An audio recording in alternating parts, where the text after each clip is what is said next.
All right, guys. All right. We like what almost an hour and a half late, and yeah, we finna get started. We found some stuff out, but hey, at the end of the day got to end. That's how I'm feeling. But shout out to y'all, man. I appreciate y'all that's tuning in. Y'all know what to do. Like, subscribe. First, us doing this, so of course it's a Friday. It's been you know what? How my Friday started, I felt like it was gonna go like this.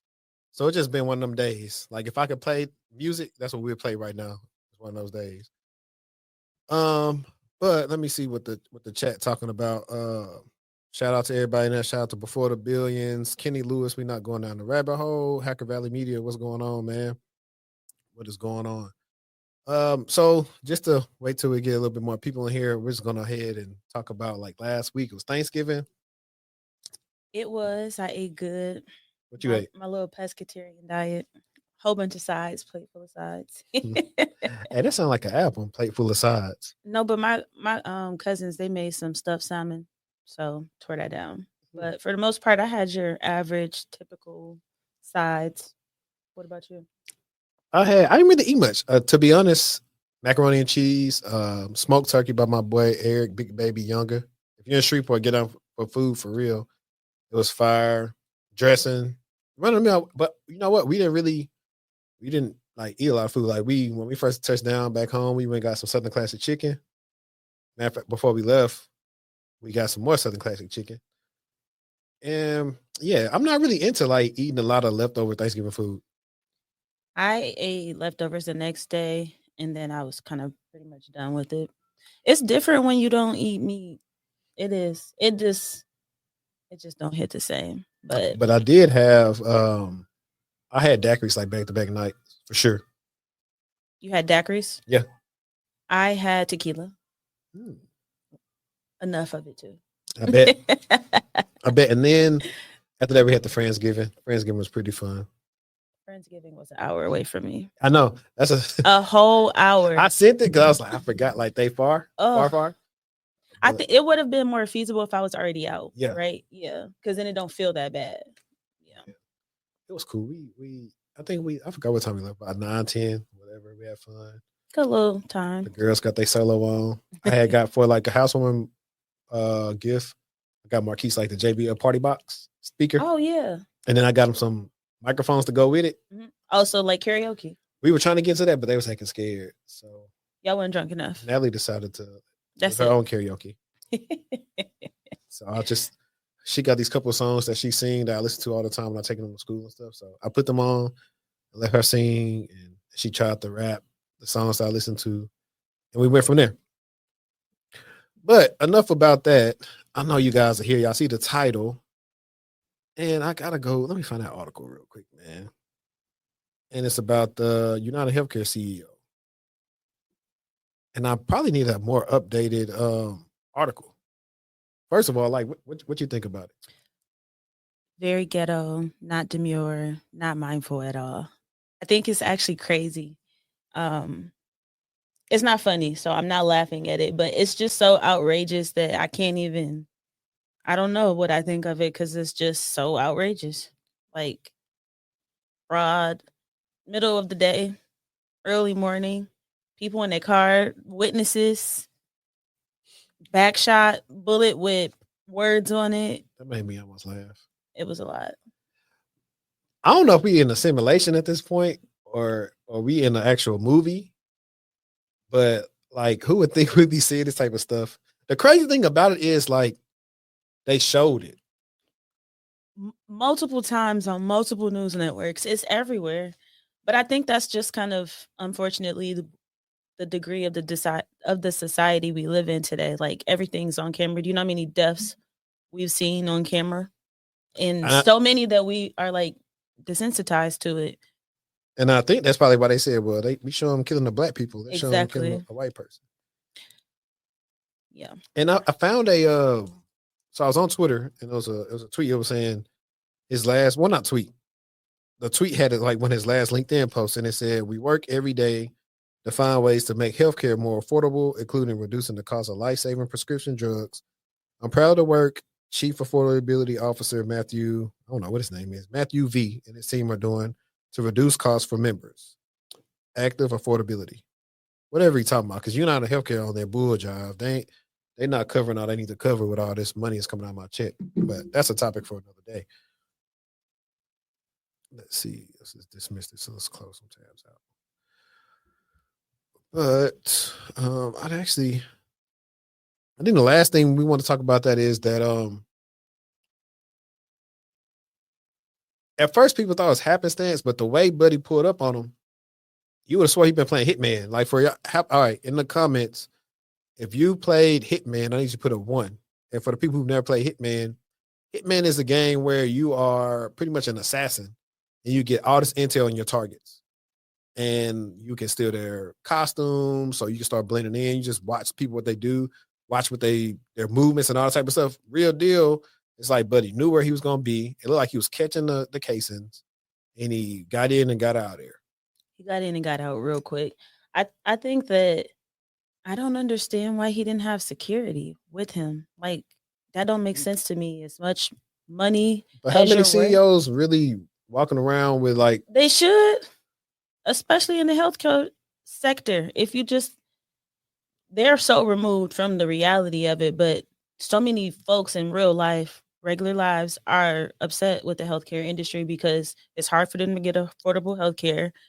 They can't get it. They have medical issues and conditions that they don't even really know about. A lot of folks in our community don't necessarily have good experiences. So, yeah, you should have security. So what you're saying is it's low key like John Q, except to the extreme. Yeah. I mean, I don't know what his motive was, but yes, this is America. Absolutely. Absolutely. So they bring up a good point. Marissa Reese says he made some amateur mistakes, so I don't think that he was a professional hitman.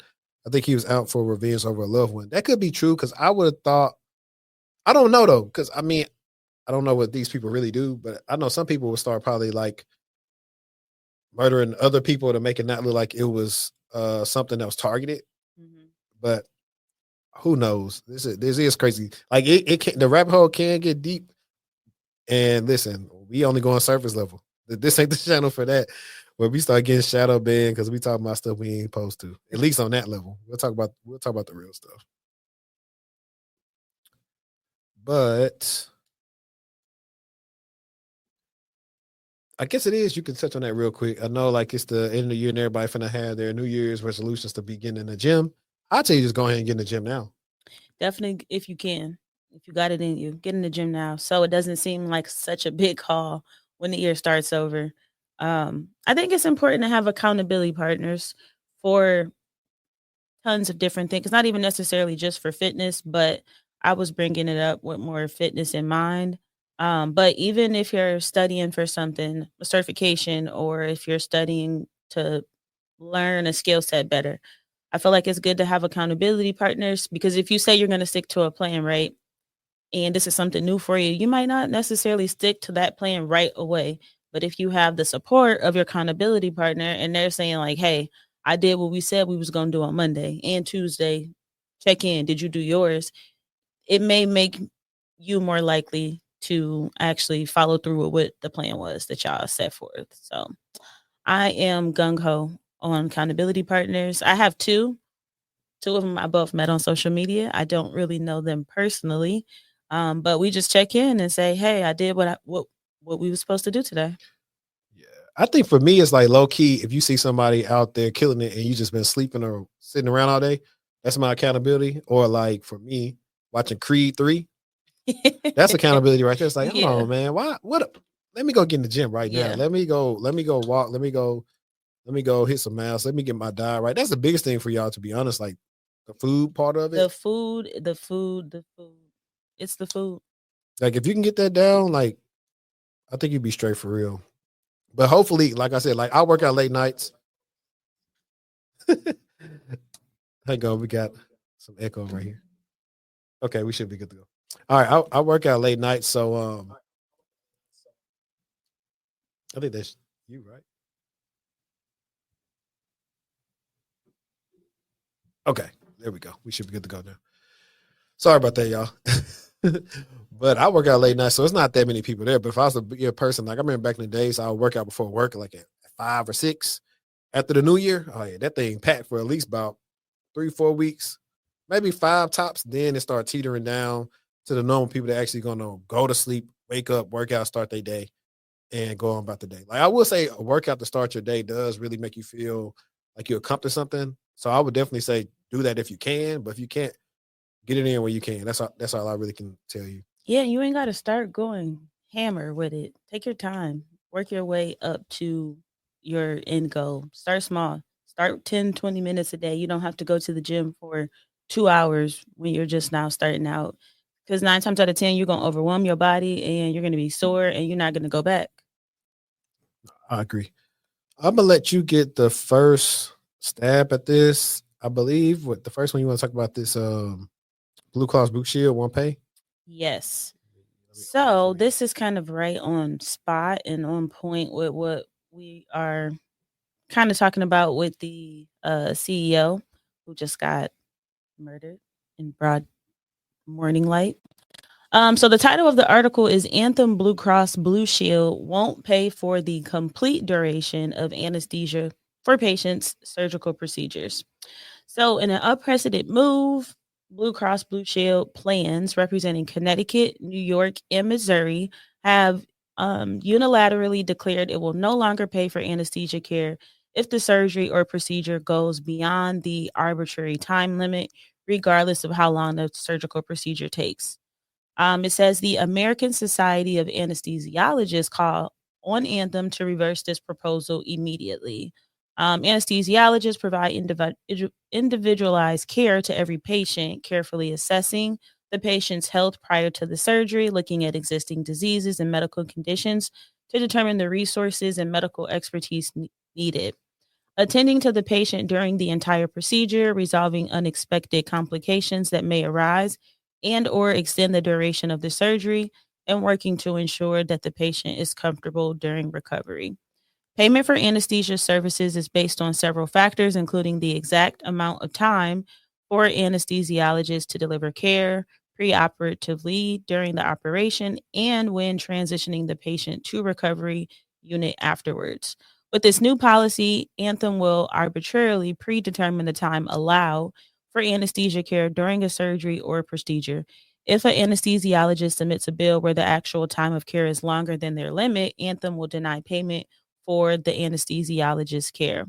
So, with the new policy, they will not pay the anesthesiologist for delivering that safe and effective anesthesia care to patients who may need extra attention because their surgery is difficult, unusual, or because a complication arises.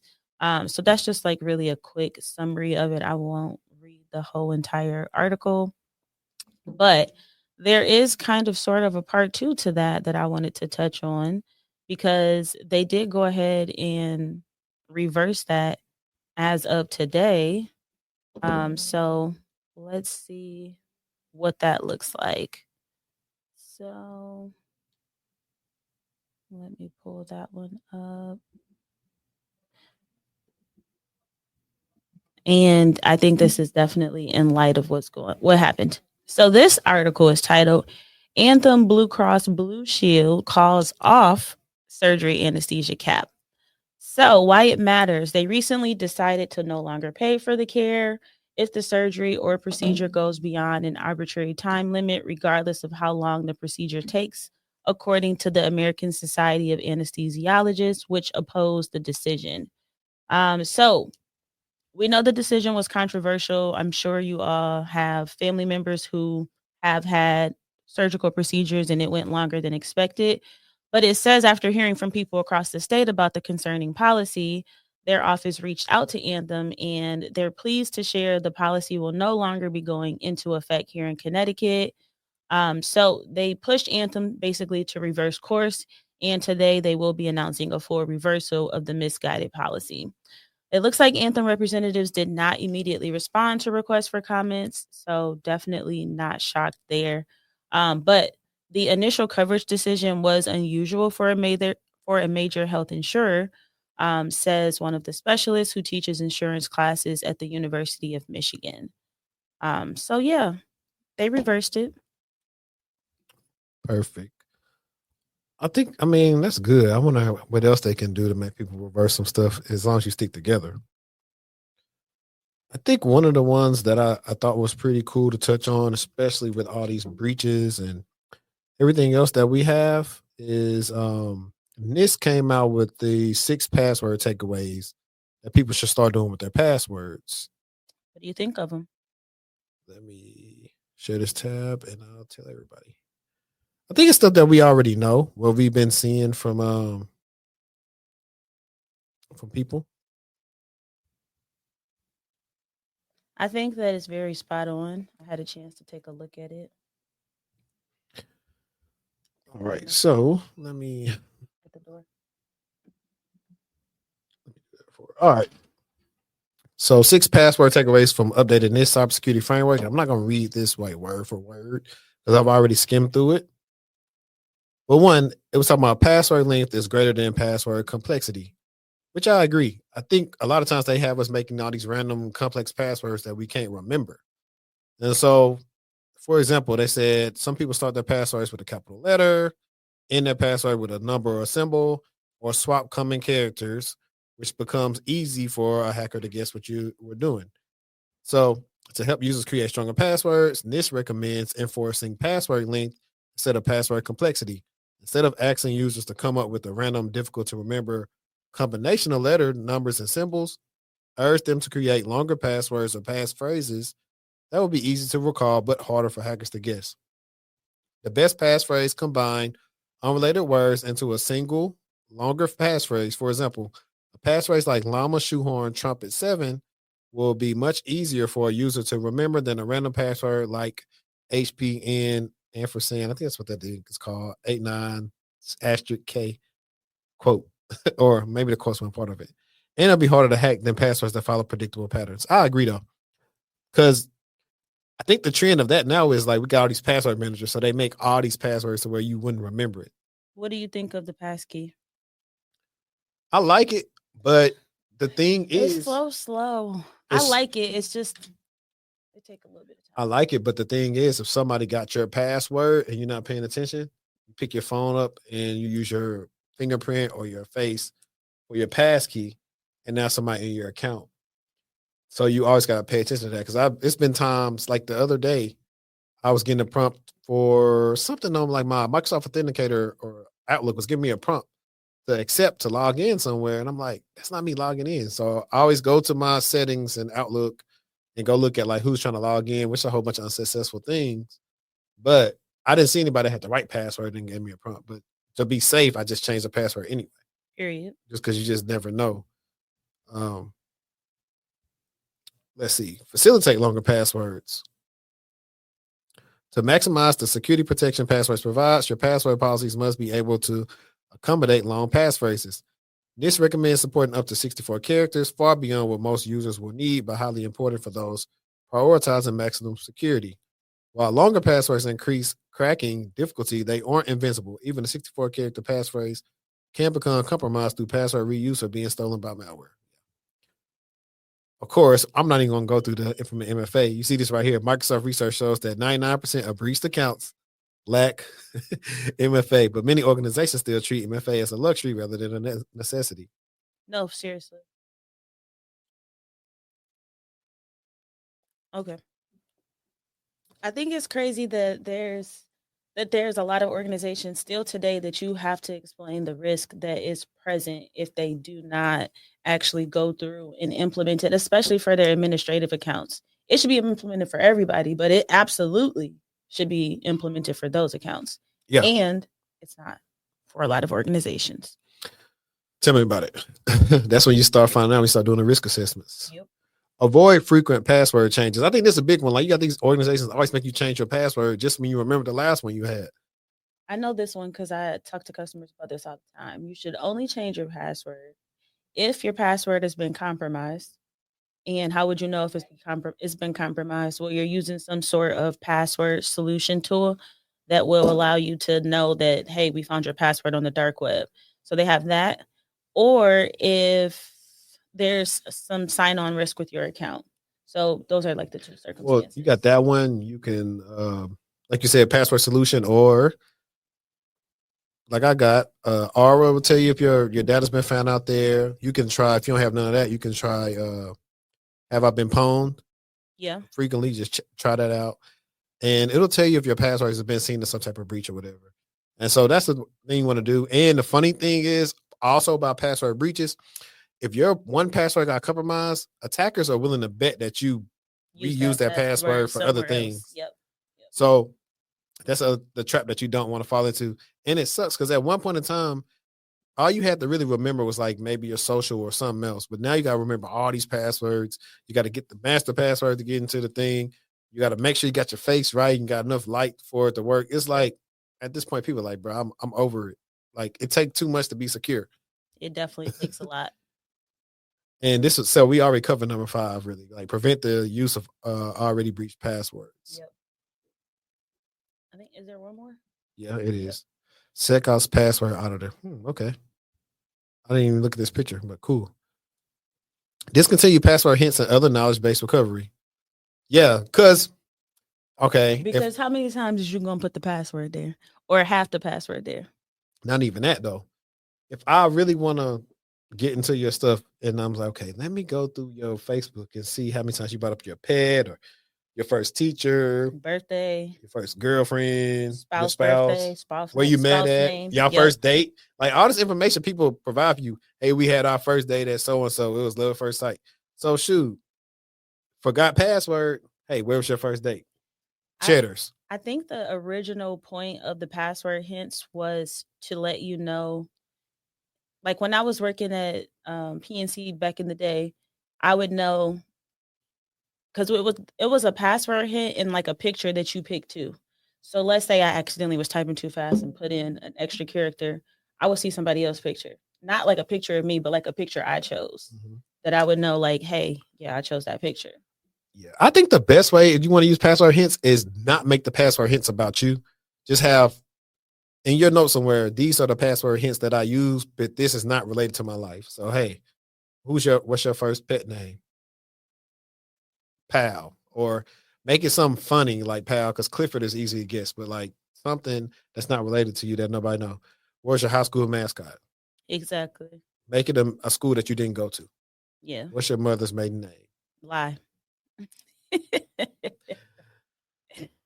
Perry. Password hints and security questions like these show their age, and this latest guidance urges organizations to forego these traditional recovery methods because our online lives have made them obsolete. See, I didn't read that, and we pretty much already covered that. Consider how much of your personal information flows freely on social media. What once seemed like private knowledge now sits in plain view, waiting to be collected and exported. In lieu of hints, this suggests alternatives like including secure email recovery links and MFA verification during password resets. These approaches allow users to validate their identity through physical access devices or accounts rather than easily discovered personal trivia. The only issue is if your email is compromised, then they can do that. And then if they just MFA fatigue you and you just hit it and say, "Oh, leave me alone." So they got to be like a timeout or a lockout so many times on personal accounts. I think that's the issue too. Like we don't see personal accounts with that, like something that's not enterprise wide. Like if you're a customer, Google don't somebody, play. Yeah, Google them and do it. Google don't play. Put that password in twice. Is this you? Real quick. Cool. They want people to use SecOps password policy for free. Y'all can use R for free. You know what I'm saying? Use my code. It's in the description and try it out for 2 weeks. Let's get back into here. All right. What was next on this good old schedule? What, Atrium Health? Yes. Let's take a look at Atrium. Another day, another breach. So, Atrium Health data breach impacts 585,000 people. So, the HHS website does not provide any information regarding the incident, but the notification is likely related to an issue resolving online tracking technologies that were present on an Atrium Health patient portal between 2015 and 2019. These commonly used internet technologies were utilized to help operate certain features of our patient portal and enhance the online experience for users. We have learned that during this time frame, these technologies may have transmitted certain personal information to third-party vendors, such as Google and Facebook. Atrium told impacted individuals recently. The company said an internal review of the tracking technologies conducted in 2022 did not uncover any issues, but a more recent analysis of online technologies on the patient portal did reveal the possible exposure of information. Atrium said it's difficult to precisely determine what data was transmitted to third parties, but it's assuming that all users of the My Atrium Health or My Carolina's patient portal between January 2015 and 2019 are affected. Depending on the user's browser, configuration, and actions, information such as IPs, cookies, information on treatment or provider names and email addresses, phone numbers, and physical addresses may have been exposed. Based on our review, no social security numbers, financial account, credit card, or debit card information was involved, Atrium pointed out, adding, there is no evidence that any information may have been shared with these third parties has been misused in any way. Moreover, the nature of the information that could have been collected would be very unlikely to result in identity theft or financial harm. It's worth noting that this is not the only cybersecurity incident disclosed by Atrium in recent months. In mid September, the company notified a subset of patients and employees after discovering that over a period of 2 days in April, someone had gained access to employee email accounts through phishing. An investigation showed that the compromised email account stored information on some patients and employees, including a wide range of personal, financial, and health information, such as social security numbers, bank account information, access credentials, and treatment diagnosis details. They reached out to Atrium for clarifications regarding what happened, but they have not responded. So, yeah. I feel like whatever is they said was exposed, saying that's not enough. I was like, look, it's a lot of information you can get from somebody's address and their phone number. It's them saying that they don't feel like it's gonna cause identity theft. Like you just said, all it takes is an address and or a phone number. Yep. Real quick. It don't take much.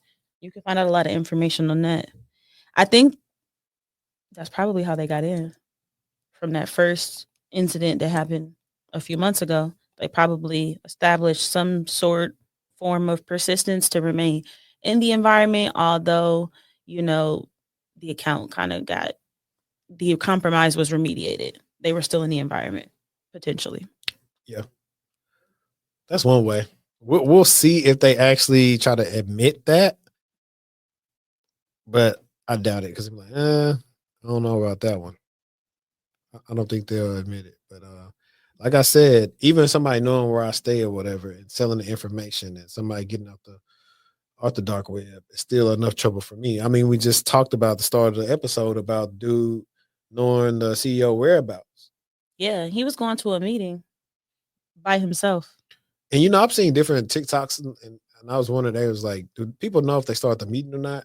No, I did see on TikTok allegedly. Yeah, that they still had the meeting. That's what that dude was saying. He was going crazy. That's crazy. I don't know if they really did it. That'd be crazy if they. I mean, you have to. I mean, unless it was some sort of type of situation that couldn't hold on. I mean, if we're being for real, it is still a business. So depending on was it right nature, after, or did they say we're going to reconvene in the later on today? Like I don't know. Do so I want to touch on this one. I feel like it'll actually be.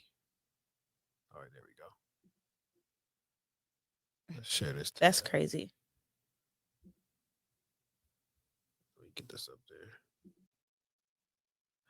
I thought I wanted to touch on this because I know a lot of y'all come to watch for okay,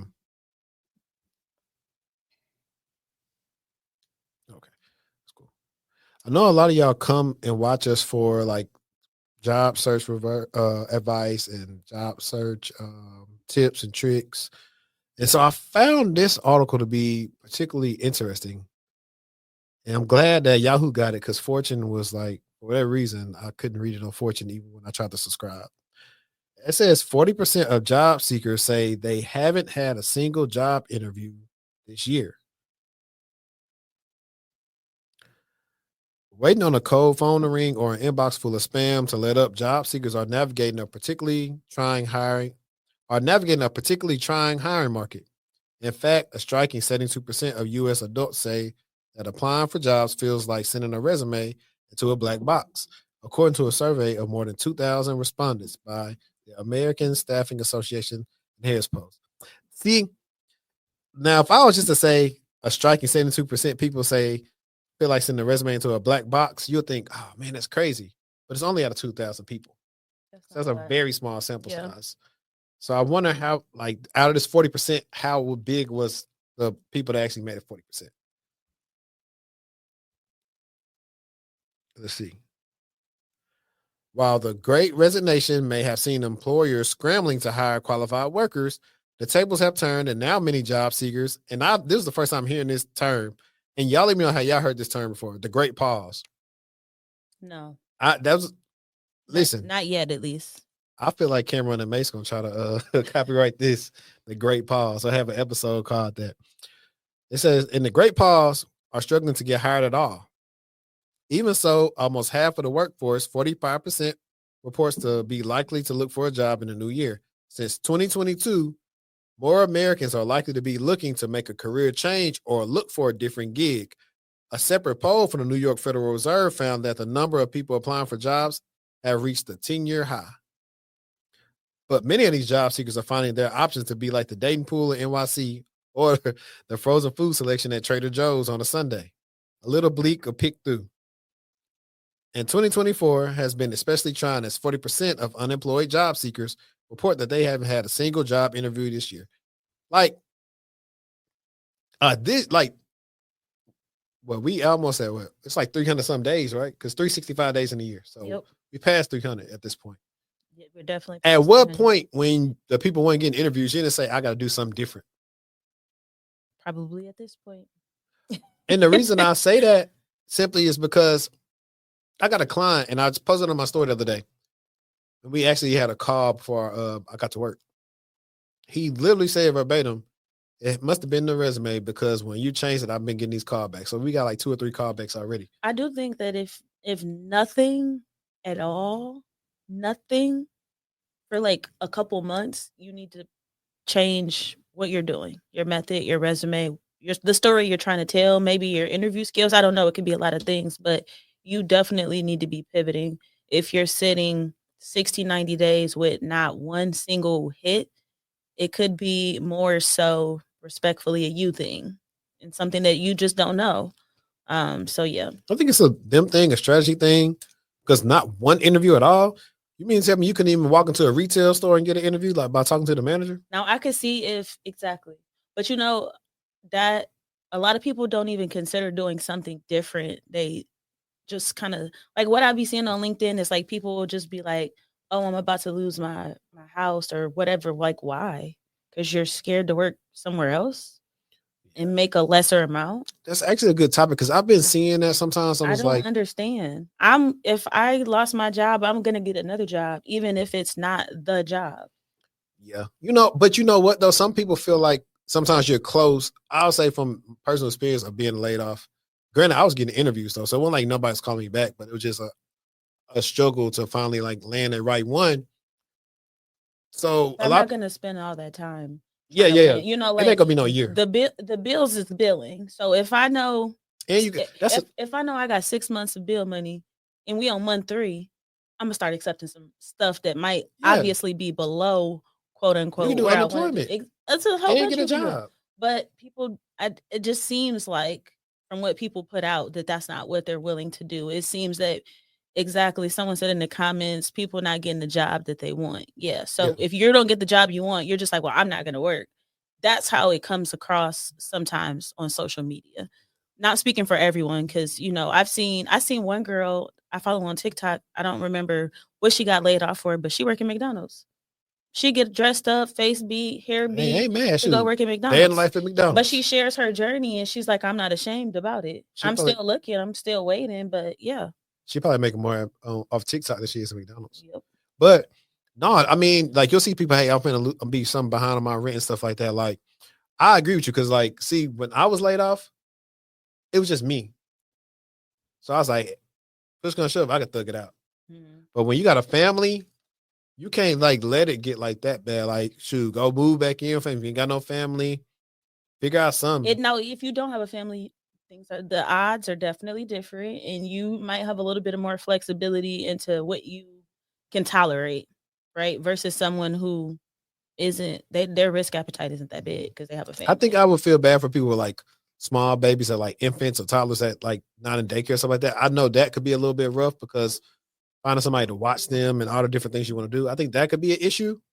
But for the most part, everybody else, I think they just need to, you know, do something till you can't. Hey, ain't no shame in earning a honest living. Ain't no shame until you get to where you want to get.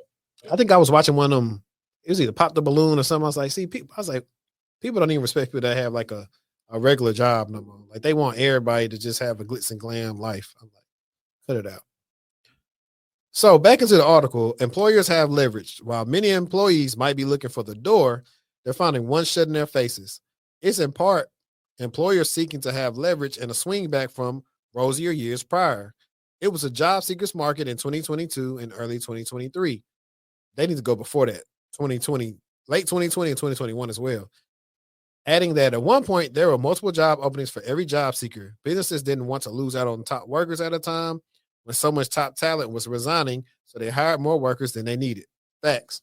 This is a callback to my episode that I did with Tavion when we were talking about the people like some of the fangs that got let go. And I was talking about how we had these articles where fang workers was like, yo, we wasn't doing work. They just hired us so the other people, the competitor can hire us. So a lot of those people got laid off for sure because they weren't doing any work, which I know you're going to circle back into my LinkedIn post, which is going to be funny. So I believe that was happening as well. Since then, many employers have paused hiring, a decision Walquist attributes to macroeconomic uncertainty, high interest rates, and geopolitical concerns. As a result, job seekers are having a tougher time looking for work than they were just 2 years ago, he said. While I agree, I want to know, I guess, what fields these are that people are I having a don't think hard time in. I don't think that they paused on hiring per se. Like I feel like, what does that mean? I don't know. It for I haven't seen one company not hire someone for a full year. I haven't seen that. Like they might not be hiring for what you're looking for, but I always see positions being posted by these companies. Even the companies that lay folks off, I still see them posting roles as well. So I think maybe we got to be careful when we say that because we could be just kind of thinking about and only being mindful of what we're Yeah, yeah. looking for. And that's why I'm saying Because I want to know what if these I'm careers only are. looking for entry level roles and I don't see any for a year, then I'm going to feel like they put a pause on that. Yeah, I'll agree with you, and I'll disagree in the fact that I've experienced where you're in the interview process and they'll tell you, hey, either we got the budget or we put the role on Now hold that's insane. because we don't know. Because that may happen to these people, but granted, it's an election year and the person who won has been president before, so they may be a little different. But when there is uncertainty, companies are like, you'll be through the whole process, and then you'll get to the end like, yeah, man, we couldn't get the offer approved because we just don't know what's gonna happen to Q1. We're gonna open it back up. The crazy thing is like, if you verbally offer me, I'm looking into my camera right now. If you verbally offer me and y'all gotta put the role on hold, do not make me re-interview. Just offer me when the money come back. Don't waste my time. I just think it's insane to it's a double whammy. Like you got to be appreciative of the fact that they didn't bring you on and let you go. One, but two, like why are we even getting this far and y'all don't even have the budget solidified? First of all, So that's where it could be funny too, where hey, this the budget, whoever used the money first, get it. So we seen that happen to friends of ours. So yep. it's a lot of, and that's why I need to get like even more like HR people on here just to see that end part of it to make people understand because it's just a lot of stuff that we aren't privy to. We just normally doing our jobs. So Yep. let's see. Handshake notes that job creation on the platform has trailed behind 2023 levels, consistent with national trends. In turn, the number of applications per job has been significantly higher than any of the past 5 years, which creates a frantic environment. AI too has transformed the hiring process, as many companies have turned to screening tools that turn away applicants that are not necessarily a match on paper, but could be a fit. But that's been happening. That's been going on. So Yeah. we're not going to attribute that to the rise in AI. People, they've been using ATS, they've been using these platforms, they've been using these solutions.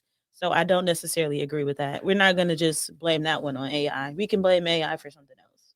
Yeah. And also, it's like if you wasn't a match on paper, if you're not a match on paper, then that's when I say it's the resume. It got to be. Because if you could be a good fit for the job, but it's not reflected on your experience, there's something that's not lining up there. I've looked at even resumes. I don't do resumes, but I've looked at resumes and I've been able to tell my friends, like, you're not telling the best story. Like, if I was hiring for this role that you just sent me, how would you're not tying into what I just told you I'm looking for? So that's like, you have to make sure you're telling the best story about whatever the specific role is you're applying for. So if you're applying for 5 different roles, you can't use the same resume for those roles. Yeah. Well, if they're 5 different roles. 5 different roles. That's the key. Roles. Yes, different and roles. that's what I was telling the client today. So it was like, you can tailor it, but I was like, honestly, if you could just apply the jobs that your skill set fits, it's actually like easier versus having to tailor so much. It's just, it can get a really meticulous and like old fast, especially if you're not like getting called back for interviews. Yeah. And don't even think about asking me about no cover letter. I'm not applying. Cover letter is crazy. Like, that's only like state jobs. I'm like, I'm not finna take the person that. But you could take advantage of the cover letter option and just put something else there. Like, why are you making me do this? Like a walking deck. I don't know. I'll probably put something funny on there. Or maybe it's something relevant. I've put projects there and stuff. If they leave me options. Oh, you said projects. Yeah. To put like attachments. I put my LinkedIn. I'm definitely not doing a cover letter, but I will put maybe a little walking deck, one slider, one pager. Right. So they said like towards the end, because I guess this thing is keeping running. But they said the year's almost in, so there could be a light at the end of the tunnel, so it can't be all bad. So while it's been a tough year for those looking for work, improving economic conditions can lead to a brighter outlook for job seekers in the new year, which I think will happen short term. I think eventually with some of the things that may help some people. We shall see. I didn't really understand when people were saying like post-election, it's going to be high. We're going to be hiring more, but it makes sense. Yeah.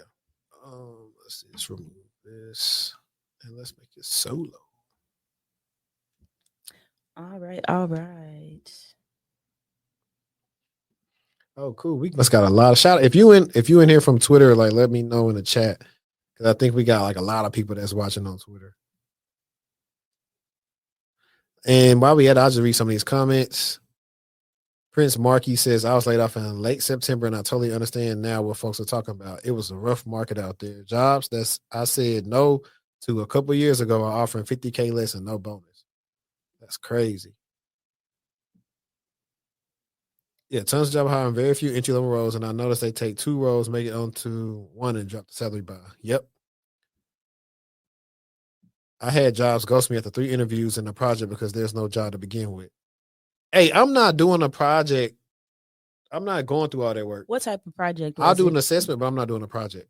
I'm sorry. I've had 13 full interviews, 31st rounds, and another 30 or so phone screenings, 13 hard rejects, and countless ghosting since October 1st. So this is just proof that you are not in it alone. Other people are definitely experiencing. I don't even know the rest of the words, but that made me think here about with you. Finish it. I don't know the rest of the words. I just remember that video. It remind me it remind you of some type of parody. Because no one made a parody of the video. You know the TikTok? Which one? When it's like this coming on at like 3 a.m. and somebody got that song blasted with like they bass playing the song. That's what it made me think about, somebody playing that with some subs on, because they really be hidden. Michael 8, rest in peace. As you say, 8 down. 8 down. He chewed. Yeah. So what article were you trying to get into? I have the Atrium. No, you did Atrium. Oh, sorry. The Typhoon. Okay. You know what's interesting? I'm waiting for you to get into that Chinese telecom. That's not the one. No. It might be. Okay. So, at least 8 U.S. telcos, dozens of countries impacted by salt typhoon breaches, White House says. The scope of the Chinese government hacking campaign came into further focus on Wednesday as senior White House officials revealed that 8 telecommunication giants in the U.S. were breached and that companies in multiple other countries were also hacked. The breaches are part of the Salt Typhoon campaign, which was the first to come to light after threat actors intercepted the correspondence of senior officials within both presidential campaigns, including from President elect Donald Trump and his running mate JD Vance. And the U.S. Deputy National Security Advisor for Cybersecurity and Emerging Technologies reiterated to reporters on Wednesday that Chinese actors are still inside the breach systems. Neuberger said President Joe Biden has been briefed on the incident several times, and the White House has created a unified coordination group that meets daily to discuss the issue. The campaign has been underway, likely 1 to 2 years, and has compromised telecoms in the Indo Pacific region, Europe, and elsewhere. Our understanding is that a couple dozen of countries were impacted, she said. We believe this is intended as a Chinese espionage program focused again on key government officials, key corporate IP, so that will determine which telecoms were often target and how many were compromised as well. Neuberger added that the Chinese access was broad in terms of potential access to communications of everyday Americans, but she said the hackers only targeted prominent individuals. As you know, the communications of U.S. government officials relies on these private sector systems, which is why the Chinese were able to access the communication of some senior U.S. government and political officials. At this time, we don't believe any classified communications have been compromised. As the CISA and FBI said Tuesday, the companies have not been able to fully remove the hackers from their systems. So, Neuberger said there is a risk of ongoing compromises to communications until U.S. companies address the cybersecurity gaps. These agencies publish to help engineers and network defenders identify and remove SALT typhoon actors. They told reporters that one complicating factor is that the hackers likely breach companies through different vectors and also have broad aims and targets. So let's see. At a recent meeting with the heads of these companies, senior U.S. officials stressed that each of them needed to take a range of steps to further harden their systems against compromise and make real changes to architect telecom networks to be able to look for the unexpected and reduce the blast radius of events. So let's scroll down to there's no accountability. We have not heard a plan of how they're going to fix it. That's unacceptable, said senior Senator Rick Scott. Let's see.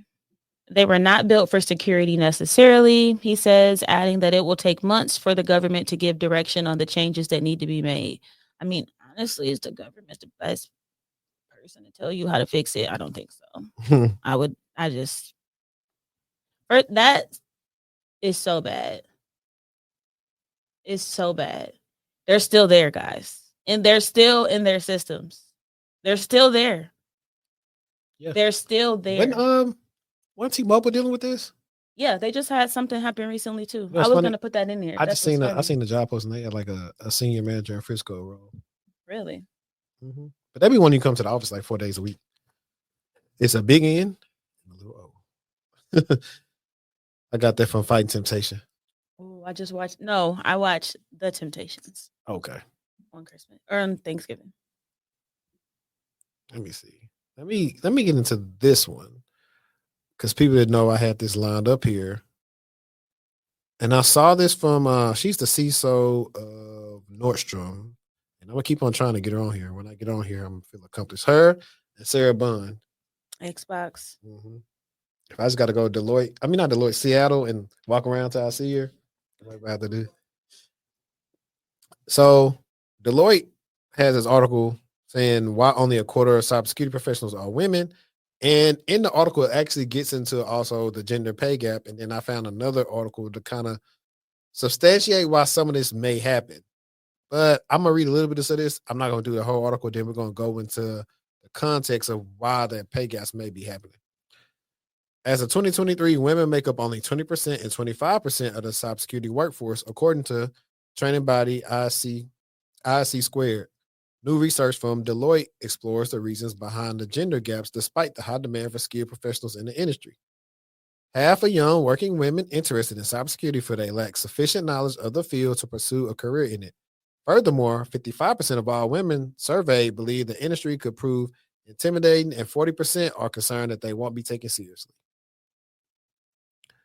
And that's why I always ask those questions when I have women up. It's like, how has it been for you working in cybersecurity in a male dominated field? Do you feel hurt? Do you feel like you was a diversity hire? Like, how do you feel? So I feel hurt. I don't feel like I'm a diversity hire, and I don't feel like I'm played with where I'm at. I do know women who have experienced different, but knowledge, inclusivity, and pay concerns deter women from security roles. According to us, I don't know why that got me tongue tied tonight. According to ISC Squared, 90% of organizations face cybersecurity skill shortages. The global deficit is predicted to reach over 85 million skilled professionals by 2030. In the UK, 35% of companies are struggling to permanently fill cyber roles, while 75% agree that there is an urgent skills gap. We've been talking about the skill gap for a while. If it's so much of a skill gap, it shouldn't make it hard to get in. Despite the opportunities available, young working women still feel discouraged from entering the industry, which female survey respondents attribute to three key limitations: a perceived need for cybersecurity expertise and a deep technology background, a great concern that the inclusive culture that they crave does not exist within the industry, three, the need for fair, transparent compensation. The second point is underscored by 51% of female respondents indicating that they don't think there is room for someone like them in cybersecurity. And the same percentage feel that they wouldn't fit in or be able to express them authentic selves in the industry. A 2023 study found that 83% of female security professionals have experienced exclusion at least once in areas such as career growth, respect, recognition, access, and workplace policies. Compensation is also a valid concern. Cybersecurity salaries are slightly higher for men than women, averaging $148,035 for men and $141,066 for women. In the US, or $115,003 for men and $109,609 for women globally, according to IC Squared. However, researchers say the industry appears to have more pay parity than the broader US labor market. These three primary concerns do not appear to impact men, while only 23% of working women have considered cybersecurity as a career. The percentage is 35% for men. But despite the deterrence, women are aware of the benefits by joining the cyber industry. The Deloitte survey found that 48% of working women think there is a lot of growth potential within cyber, and 44% says the industry could offer them a thriving career. Now, I want to go into the pay gap thing. I don't like the second point. About what's the second point? The second point where it just sounded like really emotional, very typical for what a woman, quote unquote, would say. What was the second Um, a great concern that the culture does not create, like the culture they crave does not exist. Yeah, what does that mean? What I kind of don't culture like do that. they Like, crave? what does that mean as a woman? I don't like that. And they said that like the second part is like Yeah, I don't agree. and so I've covered this before about people negotiating and why people may be underpaid, and it may say the same things here, but I know what I found in my research a while back was that a lot of women would be scared to negotiate. Oh, for sure. And I've noticed this just from having sometimes women clients. And I'm saying, no, let's ask for this and helping them feel confident to ask for what they get. So sometimes it's like, hey, you only gonna, eat what you kill type of thing. So if you're not gonna get what they say, scared money don't make no money, then you're gonna get underpaid. If you're a first gen, right? If you're a first gen and nobody ever really tells you how to be better, do better, when it comes to negotiating, you're not going to. You might hear some numbers that you never thought you would hear, and you just, yep, I'm gonna accept that. I'm gonna go for that. So I can definitely see that happening.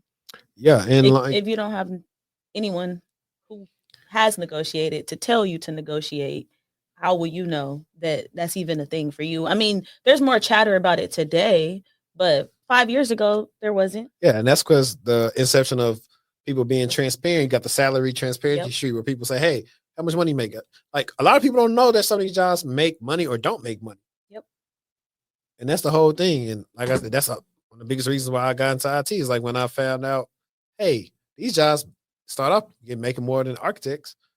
Well, I'm finna go slave at something I know I'm not gonna be that skilled at. Yep. So transparency definitely helps out. But just don't talk about it at work sometimes. They mess around and fire you. All right. So women have progressed a lot in terms of workplace gender equity since the days of Rosie the Riveter. But in 2024, for example, women still earn around 84 cents for every dollar a man earns for the same job on average in the US, almost the same as it was 20 years ago. And so that's interesting. And I don't want to, we know what the gender pay gap is, but let's look at the why behind it, or let's see what they say the why is. You're not sure.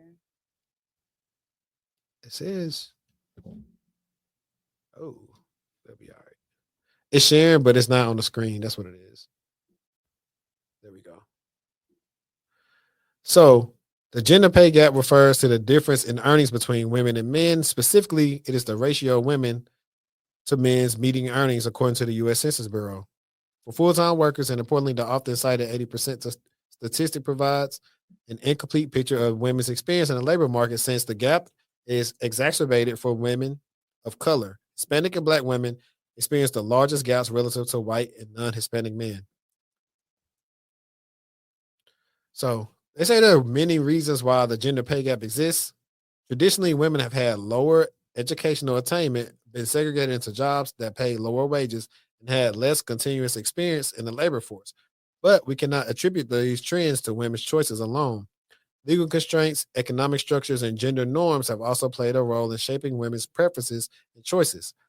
Sociologists may even argue that career preferences emerge in childhood from gender specific socialization processes. I agree.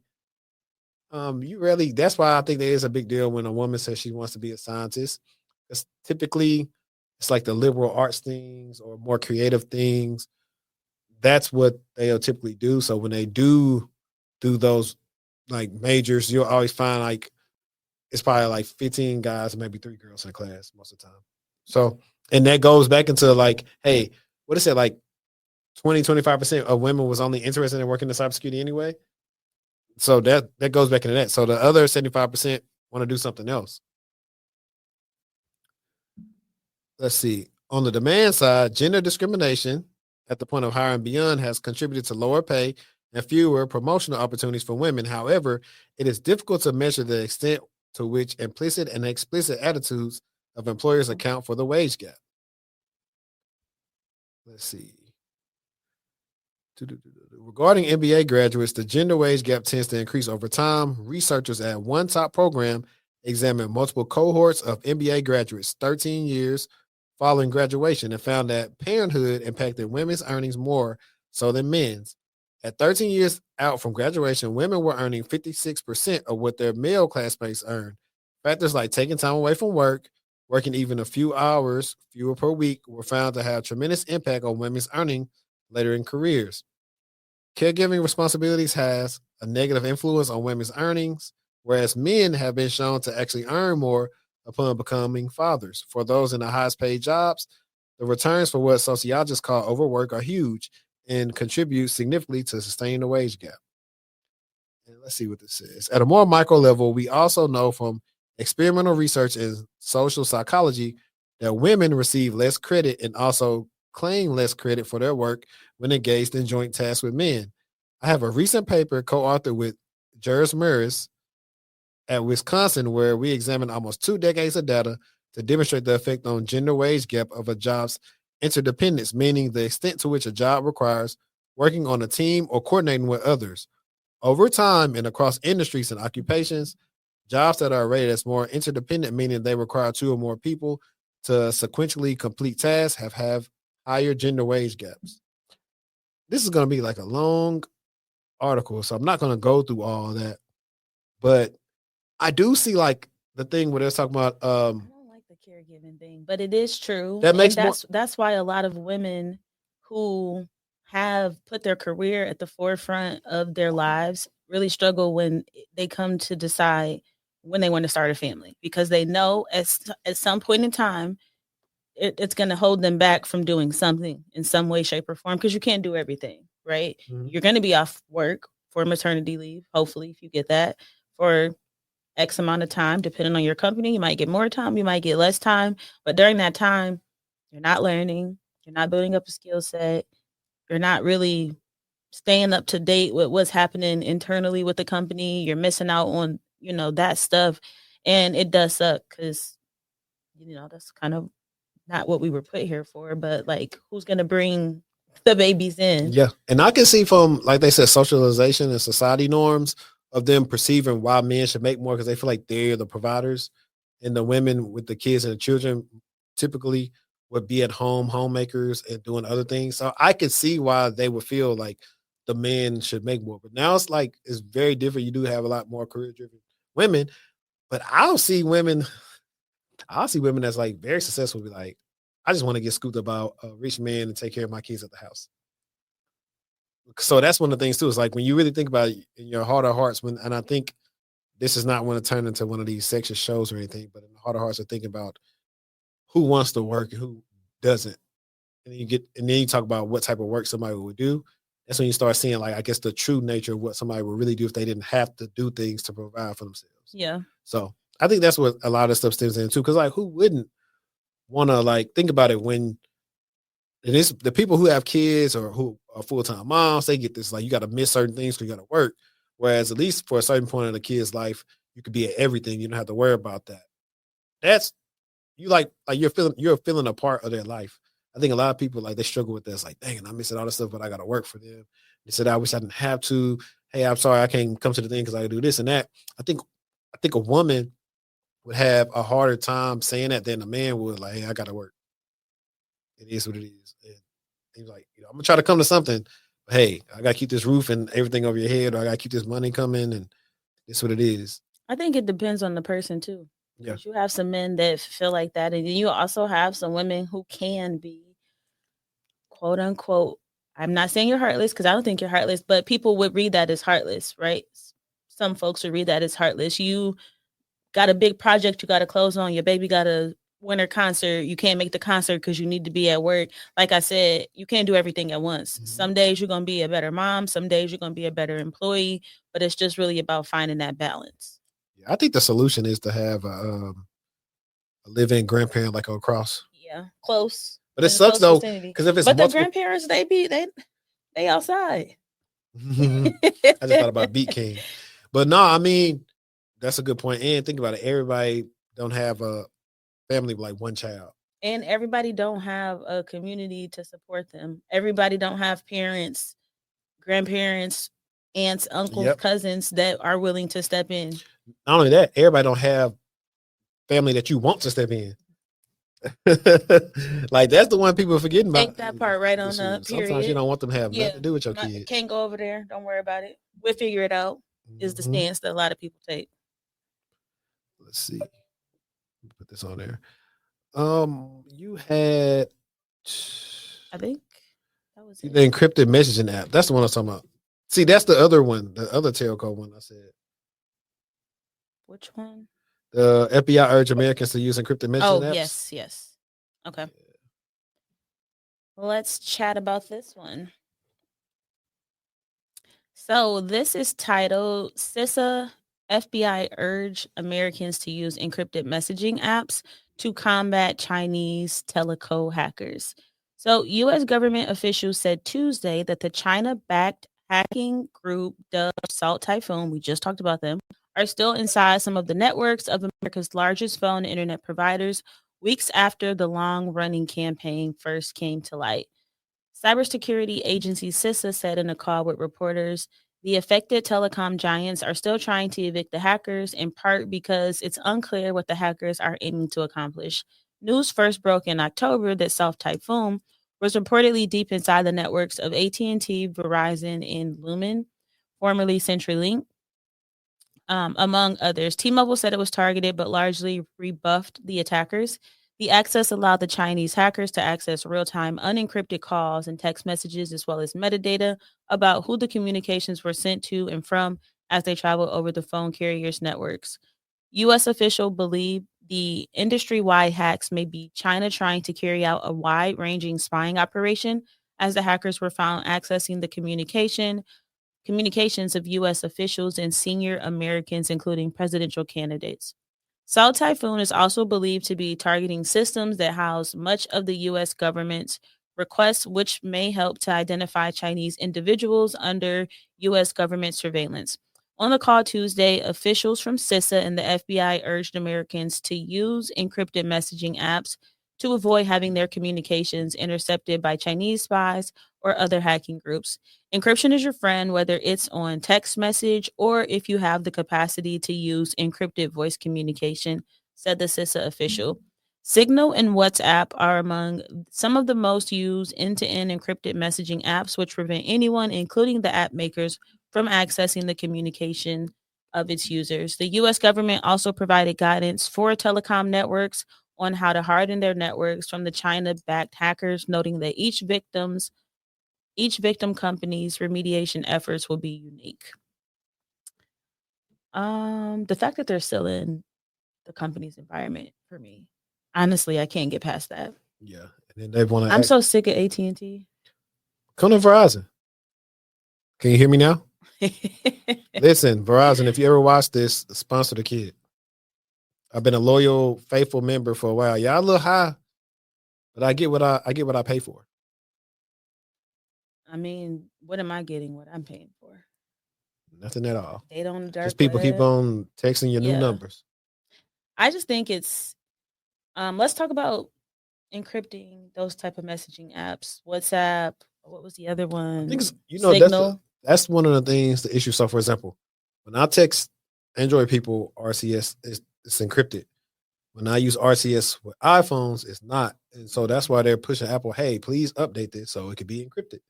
And so I know Messenger is, but it's not in your normal messaging spot. You have to hit a button or something, and when you use it, it's like similar to like vanish mode. So like after you send the message, it's gone. Yeah, it has that too. And it's just. What do you think? I mean, at this point, if they already in, even if you got the stuff encrypted, because the messages are still going somewhere, and they can look at them on the server side. Oh, for sure. So, I mean, and they could be querying, looking for. I mean, depending on what you're sending, right? We know the common formats of things: credit cards 4444, socials 324. Like we know what those look like. So don't send it, guys. They're still in the environment. If you're still with AT&T, Verizon, and Lumen, who is Lumen? CenturyLink. I've heard of CenturyLink, but that's them. I think they rebranded to them. So yeah, that's them for sure. I saw actually, you know what? I want to give these people an update. So y'all know in our last episode, we talked about Scatter Spider, and they was teenagers. And like I was saying, hey, these people didn't have 10 years of experience either.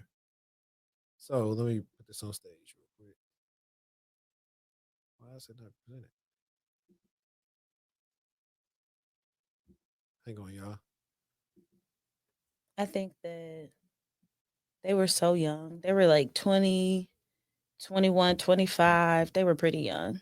All the folks who got arrested. I think it was 5 people, if I'm not mistaken. There we go. All right, there we go. For the reason it wasn't showing up, I got it. U.S. arrests Scatter Spider suspect linked to telecom hacks. U.S. authorities have arrested a 19-year-old teenager linked to the notorious Scatter Spider cybercrime gang, who is now charged with breaching a U.S. financial institution and 2 unnamed telecommunication firms. I wonder what financial institution they got.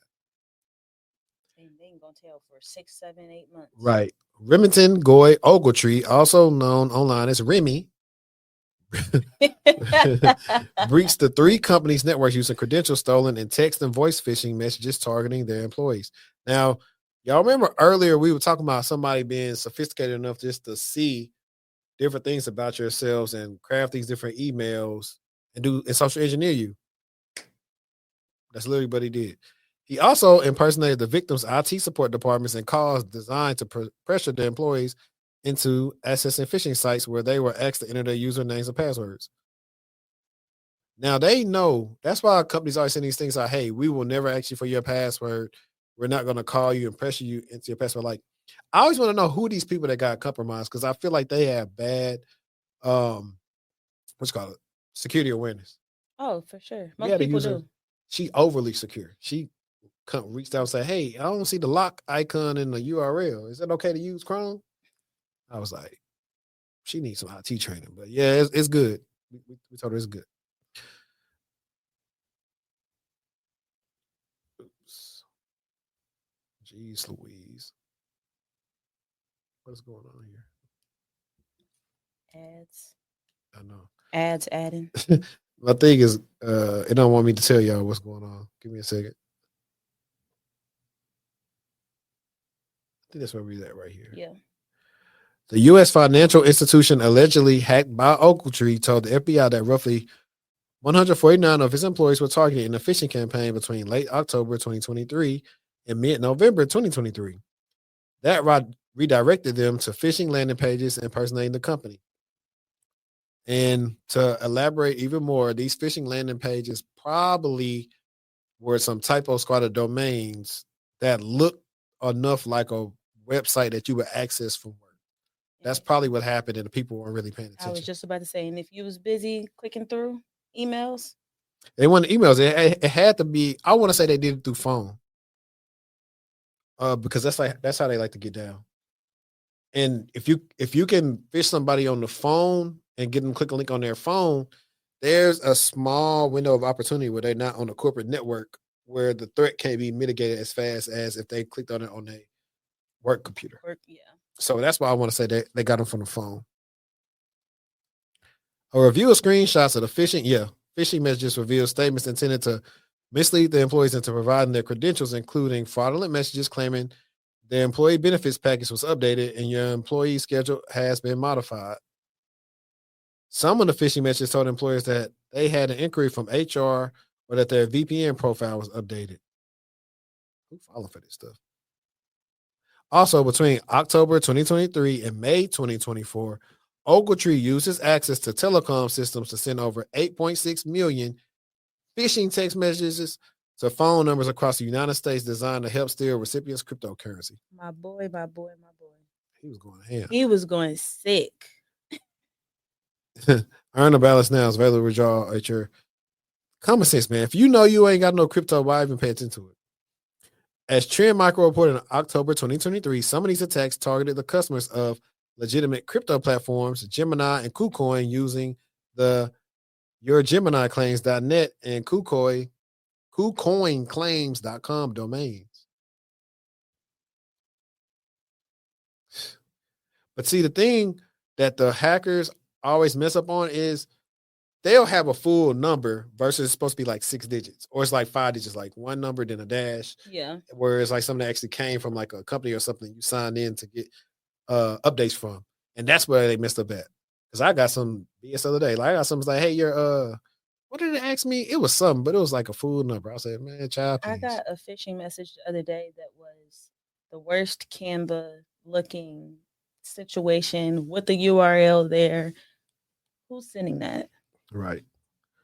In February, while searching his residence in Fort Worth, Texas, shout out to Funky Town, the FBI found extensive proof of Ogletree's criminal activity on his seized iPhone, including screenshots of phishing text impersonating a tech company, screenshots of credential harvesting phishing pages, and screenshots of crypto wallets with tens of thousands of dollars in cryptocurrency.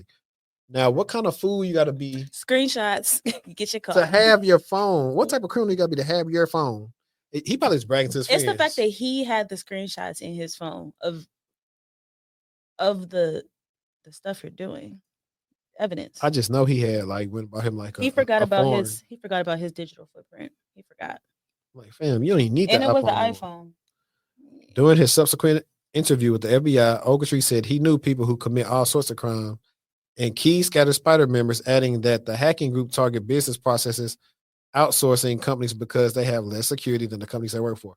And that goes back to a point that I've always talked about of how these third-party breaches and things happen.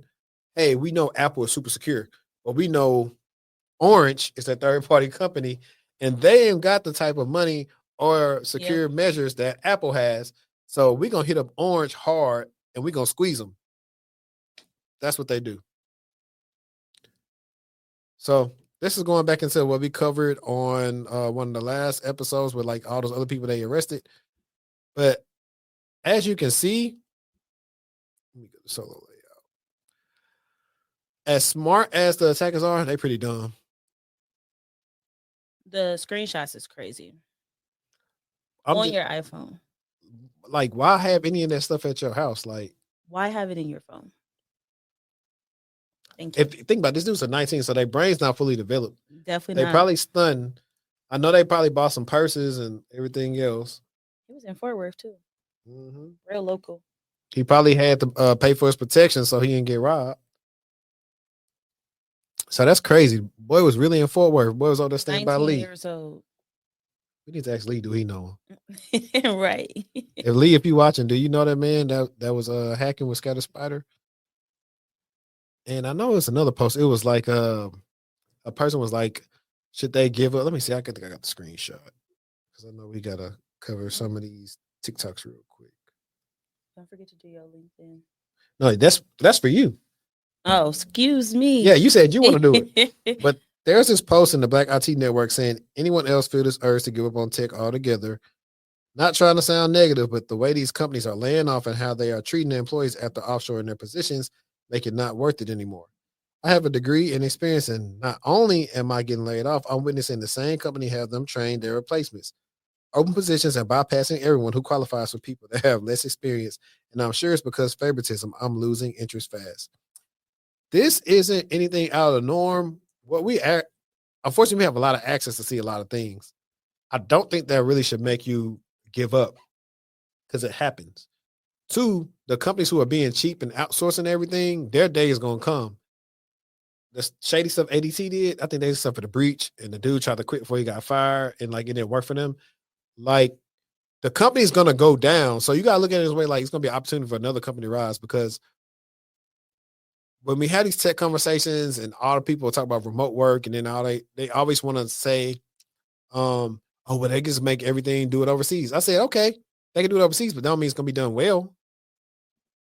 And that's what you see a lot of times. They put stuff overseas. Y'all know it just from dealing with customer service. People can't talk. You can't understand them. You having to walk them through stuff yourself. And you're like, bro, really? Why did I call in here? So all in all, like, don't give up. If you got experience, like we were talking about earlier with people who not getting interviews, figure out what's going wrong in your job search process, at least why you're not even getting interviews. And the second part is there could be some bias going on with the interviews and no advocacy for yourself to get the job, especially if you're very qualified. That's a whole other beast that's really hard to prove unless you got it on good authority or leak audio that somebody said, like, this person's more qualified, but I like this person more, or something like that. So that's kind of what my advice would be to you. Yeah, if you're not getting any hits whatsoever, even what people consider to be lower dollar offers, then you definitely need to consider pivoting. And you're probably not telling the best story, and you probably don't know that. So reach out to my guy. Yeah, you could. I got some things in the works for y'all. But Destiny wanted to talk about a funny post that I made on LinkedIn that got a lot of engagement. Yes. So the post is, real question here. When your headline shows X Google, X Meta, etc., what is that supposed to do? Imagine if I was labeling who I was the ex-boyfriend of. LMAO. I don't understand it either, but I do understand it too. Like I get it, but it like some people be having X and they'll say 5 names. X Twitter, X Google, X Microsoft, X Facebook. Like they'll have a million of those listed. I think depending on what your role is, what you do, where your level is, it could have some leeway because people want to see who work at the FANG companies, and if you got it there, why wouldn't I just take a look at your profile, right? Why wouldn't I take a look? Yeah, If and you were good enough to be hired there, then you might be good enough for us. exactly, and like, and I had a funny thing I'll say. Well, we had some funny comments on there. Like one person's like, "Yo, I'm a ride share for Uber, then I'm gonna put ex Uber on my LinkedIn." I see why it works. Like if you were honestly, don't have to do it because if you worked at the company and it's on your job description with the skills on your LinkedIn, you don't have to because when the recruiter looks up your profile and your skills, they'll see, oh, you used to work at a competitor. Mm-hmm. And when you apply to the job, they're going to say, oh, they used to work for a competitor. How do I know? Because I've been in finance and I've worked at a couple of competitors. Yep.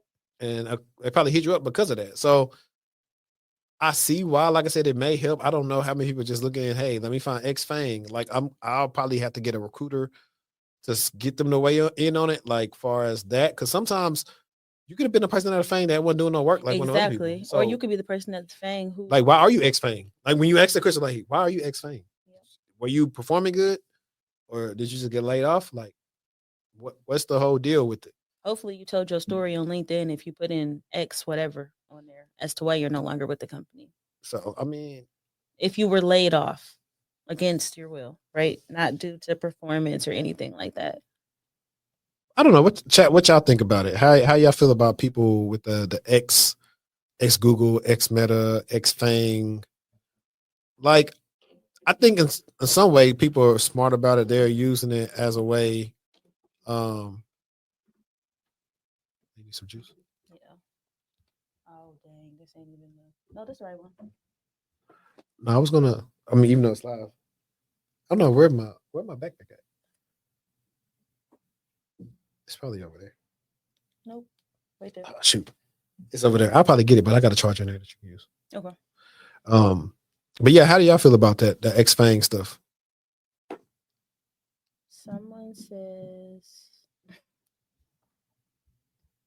don't see it. nope. And on them comments, they was killing me. But they was just like, here you go, stirring the pot again. I'm like, yeah, that's what I do. But let me see. It was one thing. It was like a career coach had something like people shouldn't do when they're trying to find a job. I wasn't too sold on that. I know. Let me see. I think we got somebody that's coming in. Okay. Briefly though, we could talk about like I'm not gonna go in depth, but like the TikTok ban thing is up again. Like far as like people like them saying that like if they don't reduce like the ownership of the company, they're gonna ban it and stuff like that. We shall see how that goes because that's a lot of money. Um, I think that they'll do away with it, honestly. yeah, I think based on what their concerns are, I absolutely think that they'll do away with it. Will I be heartbroken? Yes. Will I be sad? Yes. What will I do in my spare time? I don't know. I love TikTok. So yeah. I get the pose, the risk that they pose, but I mean I've already been on there for how long? They got the data. yeah. Yeah. So I mean, they just want the money. Yeah. That's what they want. But the businesses, people are making millions off TikTok Shop. Yeah.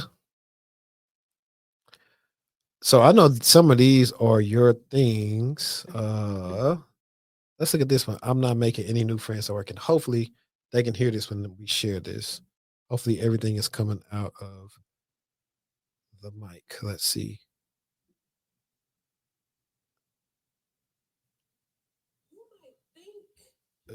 Let me see if I can change this to Roadcaster.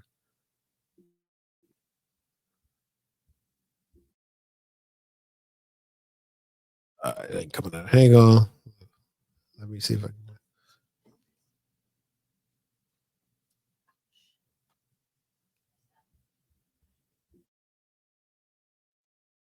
Perfect. Thank you. We hang in there with us, guys. We getting it in now. Let's see what they say. I think this one was about not making any friends at work. Yeah, I really resonated with this one. I'm sure y'all will too. This person.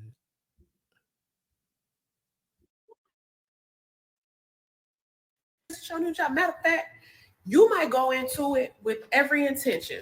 I ain't making no new friends at this new job. I'm about to remain strictly professional. Until you need clarification on just how fucked up somebody got you. Because y'all was sitting there talking about an email. Now you've been thinking about it all day. All of a sudden, since you just like, yeah. And so when you send this email, you can I ask you a question? Can I ask you something? You done asked the girl a question. She done ran you her situation. Y'all ain't even sent the email. Because now y'all going back and forth like, exactly. And he do got you fucked up. They do got you being friend. Now y'all friends. Now y'all done talked about it. The email still not sent. The boss then came and checked, wondering why. Now y'all have to go and get a drink afterwards to run it again because we couldn't even talk like we wanted to talk because we had to send the email. We didn't even much send. See what I'm saying? You might. Is that you? Definitely. Absolutely. Love my work friends. Love my little work support group. You gonna be tried. It'll happen to everybody. You might not have a good day. You might need to piggyback, bounce back off of someone else to get if they took what you took from it, instead of you kind of feeling like you the one tripping. Yeah.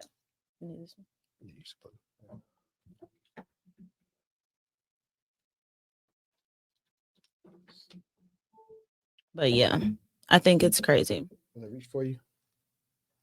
No, but it's fine. It's okay. fine. So if not, you can plug it in over here. And I think this one is was pretty cool. I think she was a recruiter at Meta at one point in time. Let me pause it for her.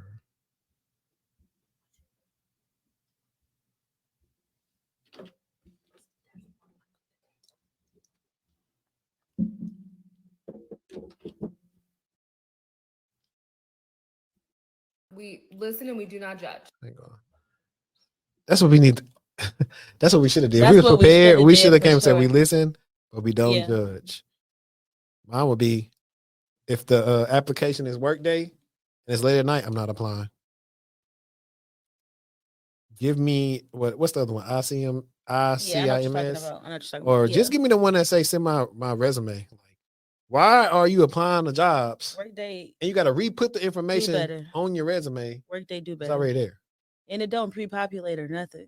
So- It's not that smart. It's got a little better, but at the same time, it's like, bro, I got to make an account for all these. You're killing me, And you gotta Smalls. keep your profile updated on all of those accounts. Killing me, Smalls. All right, let's see what she say. Guys, I'm going to say something and I'm scared to say it because I don't want y'all to come for me. Remember, we listen and we do not judge. Before COVID, most people couldn't get into tech. Tech was saved for exceptional people. People who were getting into these companies went to the best schools at the top grade. They did a bunch of internships, were able to work their way into tech. Or they were from other Fortune 500 companies. They had very niche experience. People we were hiring when I was at tech companies were people from other tech companies. But tech was not accessible to everybody. When I got my first tech job, I was like, what is happening? Shocked, flabbergasted. The only reason I got into tech is because I had very niche experience and I also was very good at my job. I need you to listen to that part. I was very good at my job. I was known in my industry. I was also one of the few people who had the experience I had. While I was shocked, it wasn't that it wasn't deserved. Then 2021 happened and tech became a lot more accessible for people. People were getting hired left and right. These 6-figure jobs, barely any experience. Companies were having a great old time because they were able to hire people who were a lot cheaper than other people in tech. And they're like, we could just teach them. And they did for a couple years. They decided, okay, that's enough. We've laid off so many people that the people who've been working in tech are now a little bit more humbled when it comes to their salary. So now companies are going back to hiring people who are really good at their job, people who are experienced, people who have the type of experience from comparable companies, which usually means other tech companies. While I have loved working in tech and I currently still work in tech, there are so many other industries that we can go after. She's right. I feel like it was like that pre-COVID for sure. I would say I don't have a time frame. Don't get me lying about the years, but pre-COVID, getting into tech was so boss bad A. You know, like you was that person. You work at where? Dang, you smart. And then it became it became what's the word? It became, I don't know, maybe social media. Maybe social media is what exposed more folks to kind of what was possible on the tech side. Yeah, I think social media, but also like you said, this is 2020 to like whatever. People just start sharing more. It was rare, like for example, my first security job was, I say McAfee, but technically I was working for Intel for a little bit. So just think about like, oh yeah, I work for Intel. So it's like it was like, dang, I had my other jobs. Like I was there. I worked at Income, was a payment card company, which I didn't even know I was in PCI DSS at the time until years later. And then you get that job. It's like, okay, everybody around me wasn't working at like Intel. So I met Tavion. That's where I met my guy Pat at. Like everybody wasn't doing those jobs. And then now, shoot, everybody working everywhere, which is good. I think it's a benefit. I don't think it should have been like the biggest. It was very gatekept. Yes. Couldn't get the word. Yes. It was absolutely, you got to know somebody to know somebody, or you got to be up here when it comes to your skill set. So yeah. And it is going back to that. But I think that what people, I think the expectation right now is, because after that happened, then it became easier to get in, right? For whatever reason that is, it became easier for folks to get in. I think lack of standards, not lack of standards, but maybe standards a little bit too tight. They needed the bodies. They figured, hey, you know what? Why we want all this? Because back then they wanted all this different experience. When, hey, if I got the person that got the aptitude, they do good enough in this interview, and then I can work with them. During the time frame after, so when it was hard, in the time frame after when it was quote unquote a little bit easier, I feel like a lot of that can be contributed to like just different impacts, like DE&I, for example. You have to open up, stretch out some of the requirements due to different whatever that you're following. So yeah, I think now it's going back to being more gate kept to get in. Yeah, and also go back to like the people who are not, I mean, you may not be landing the job, but the people who are like currently getting interviews and getting to the end, and whether it be some fugazi stuff going on or whatnot, but the senior and principal level or the management people with like 7-10 much years experience, outside of people with exceptional skill set at a young age, they're still getting interviewed and people are still reaching out to them. So the people who are in that entry to mid stage, that's where all the fighting is, the sword fighting. Where would you say mid stages? 5 so years? Typically entry level is like 1 to 2, mid is like 3 to 5. Yeah, and, I would agree with that. And 5+ is like considered senior. Yep. Let's see what he says. Tech has caused some confusion with young professionals. It is like saying I'm going to work in sports. That does not mean you have what is needed to play starting 5 for the Lakers. I agree. I agree, but disagree. I think that's like a funny, but also like disingenuous comment too, because like I would say I'm not gonna go work in sports. I'm gonna go. Well, you can say I'm gonna work in sports like technology, or I'm gonna go play ball, which is different. Like you can't just go play for the Lakers. You got to get drafted, or you got to get traded to them. So I think that's like kind of like different. But I do get what you're saying. I think a lot of people have said tech. I know there's the big debates while technical and non-technical people hate that people just start saying they was doing stuff in tech, but they weren't doing nothing technical. Like, hey, if you work in the industry, you don't gotta do something technical though. I was like, if you work in the industry, you can say like you're a tech worker, and then people start forgetting, hey, you know, you could be in tech in different industries. So it's that's like what they sleeping on. Yeah, that's exactly what people are sleeping on. You probably are only looking at things, right? Mm-hmm. Look at other places. Look in the healthcare sector. Look all over. You don't have to just stick to trying to get employed with a tech company, because every sector needs people in security. Every sector. There's not one sector that we have that doesn't need folks that work in security. Manufacturing, supply chain, healthcare, education, you name it. They need people with the skills. No, I definitely agree. And a tip is when you talk about layoffs and all this, like look at these old industries that where the companies are still performing and people start still getting their bonuses and all that stuff has happened, look into them for tech roles. A lot of them need the more technical people because they're trying to mature their programs and you're sleeping on them and they pay some good money. Yep. It'd probably be a company you never heard of. Like, hold on, they paying this? Like, think about it. You go do cybersecurity for like Shell, senior level. You can pay some good money. I met a Black woman. I don't remember her exact role, but I know she worked in the healthcare sector doing something in security, and she was making 200,000+ because her skill set was so specialized. So she was able to leave one employer and go to another employer and still truly and honestly be able to keep up her skill set and, most importantly to her salary. Yeah, the freaking I'm like, what you do? I had to ask the her. senior IR role for Baylor Scott and White. Yeah, Top satellite. and it was at one of the local hospitals too. It tops out like 2 something. That's not included bonus or nothing. Yep. So yeah, like people are chasing. Like, think about it. It's a good comparison. You got everybody chasing the IG model, whereas the 6 and 7 is probably what you need and going to benefit you better than that. What does IG the model. 6 and 7 mean? The person, like the IG model, we're gonna say they're 10. Oh my god. So the fangs are the 10s. Okay.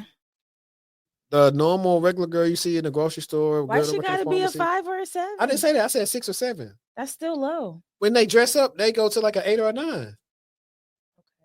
Yeah, so I was like, you trying to get I'll put it like this: person with the most attention, like the fangs, like a lot of these fangs perceive like you're gonna have a good time. They're gonna treat you right. Then you find out, hey, you got to come back into work. You better do this. You better do that. Hey, we monitoring everything you do. You go to the other company. You could get with a fang and they can let you go. Right. Then you get with the other company. You come in and like, yeah, we're going to pay you a good amount. You're going to get a bonus. And you straight. Just do what you do when we need you to do it. And we good. Someone said, I'm guilty. Okay. I'm guilty of only looking at big tech in general. Hello 5+ rounds of interviews. Tech has caused some confusion with young professionals. It's like saying I am going to work in sports. That does not mean you have what is needed to play. That's what we read already. Yeah, I meant to say this one. What I am saying is IT is an elite venue and has always been. Tech refers to companies whose products are tech. I have 25 years experience and never worked for a tech company per se. Period. Put them on, Prince. Let them know. No, I agree. And is your logo supposed to be like BearShare? Like I messed up my family's first computer with BearShare. So every time, so a lot of people used LimeWire. Yeah. Was it the equivalent? Yeah. Okay. All those peer. So we messed it up with LimeWire and you messed it up with BearShare. Yes. You was burning CDs. Yeah. Not knowing what I was putting on the computer. And then it was Windows at that. So it already started going slow. Can I tell y'all how I knew I was kind of smart back then? So I don't remember how my computer got compromised. I have no idea. But I remember I knew I had a virus on it. And so my granddad had took it to get fixed. Mm-hmm. But I had a USB because I was working on a homework assignment. So I had to go to their house to use their computer. And I plugged my USB up to their computer. And when I got home, I was like, oh my God, I just realized that I pulled the file from my computer to the USB and plugged it up to someone else's computer. So potentially it could be on that USB drive. So I remember my granddad was so mad, but he ran the necessary checks on his device to make sure that it wasn't, compromised. But just thinking like that. And I was a kid. Like I wasn't even in high school. I promise you I wasn't even in high school. In high school, I messed up the computer like that because I put my flash drive in the public computer in the high school library and brought it home and the thing started tripping. So you brought a virus from school home. And I didn't know what to do. Dang. So once I got rid of the computer. Was it a family computer? It wasn't working no more. It's going slow and all that stuff. So I just, when I put it on the curb, I just broke the hard drive and everything with a hammer. Oh, so you put it out? Wow. Eventually. You see that? Look at us being smart back in the day. I wasn't too smart. I was sticking my USB into stuff. You didn't know. But you learned. I was going to say a little innuendo about safe USB flash drives and protecting your flash drive. Protect your flash drive. Don't stick it in everything.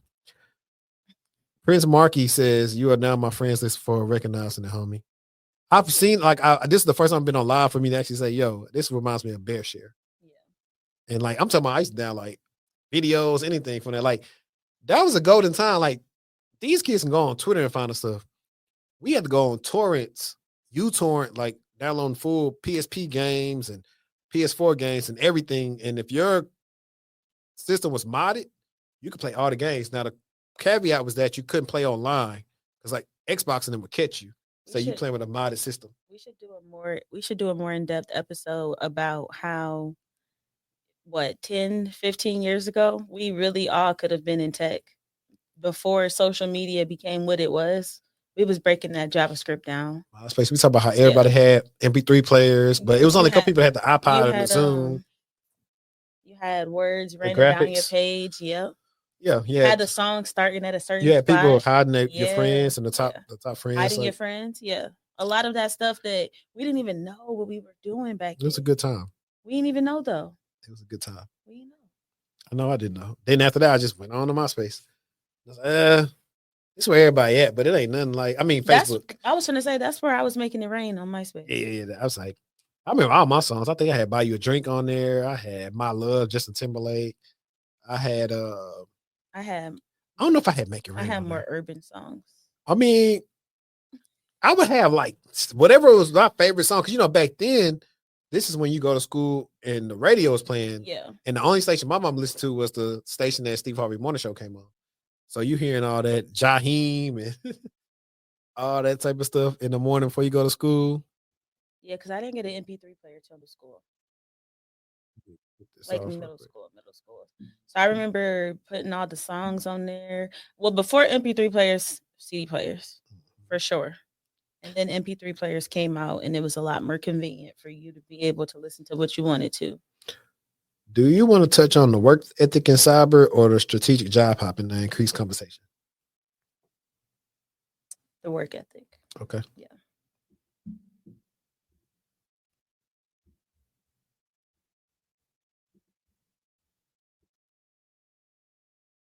Competitive as you would think, because most people not disciplined, not consistent, and lack the work ethic. It's people overqualified, but they're lazy.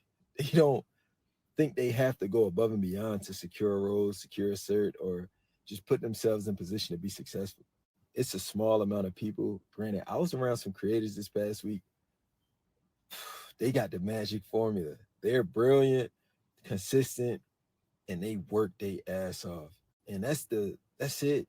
If you're not working towards something, it's hard to break through, or it might seem like this industry is oversaturated. No, y'all not working hard enough.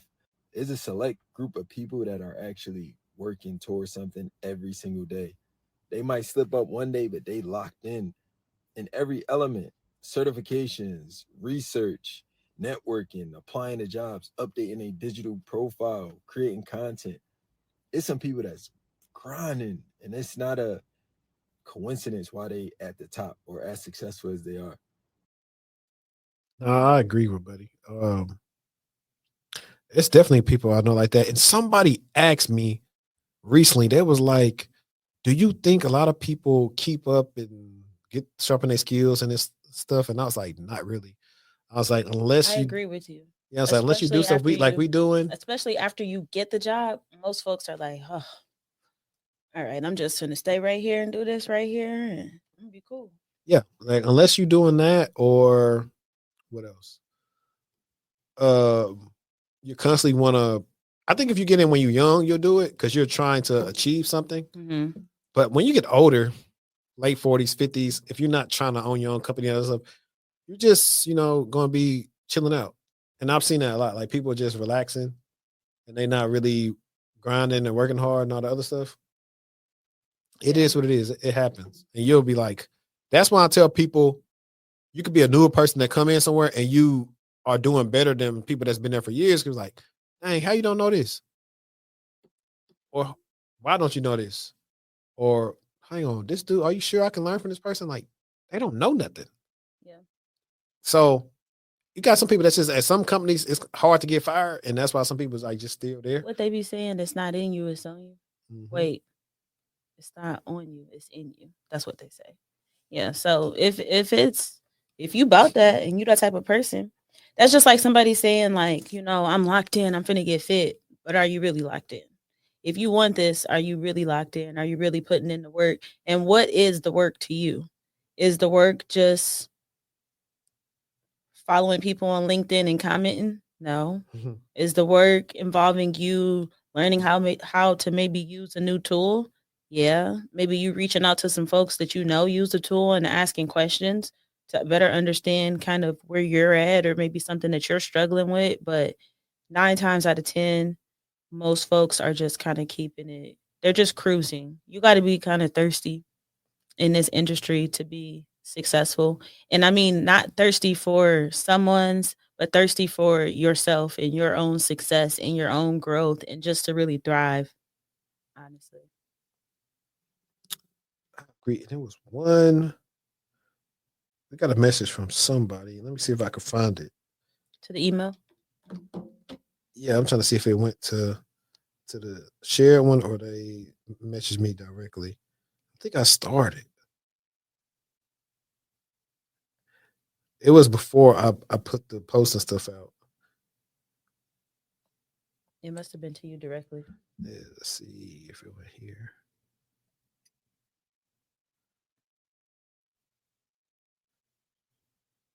Okay. It's not there. So I think it's on my main one. Let's see. Prince said, correct. Temperament and aptitude are what matters in the elite arena. It is like a Kobe versus Iverson thing.